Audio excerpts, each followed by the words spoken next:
बिस्मिल्लाहिर्रहमानिर्रहीम। ये है सफ़ेद लोबिया, जिसे हम सोयाबीन कहते हैं। सिंधी में इसे हम चौरा कहते हैं।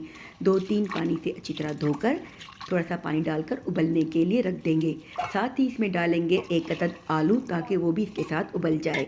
जब आलू उबल जाए वो निकाल कर बकाया लोबिया में हम डालेंगे थोड़ा सा नमक और पानी खुश्क होने तक उबालेंगे। जब पानी खुश्क हो जाए तकरीबन 20 मिनट के अंदर ये लोबिया अच्छी तरह पक जाता है।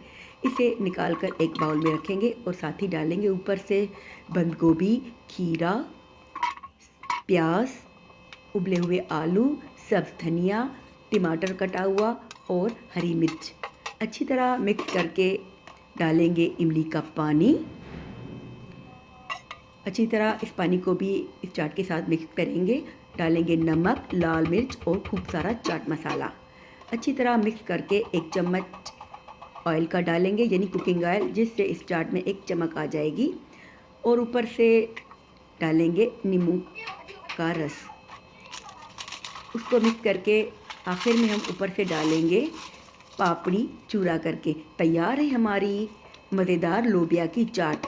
आपने चना चाट और दही बड़ा चाट खाई होगी, मगर इस चाट का जायका सबसे मुनफरिद और जायकेदार है।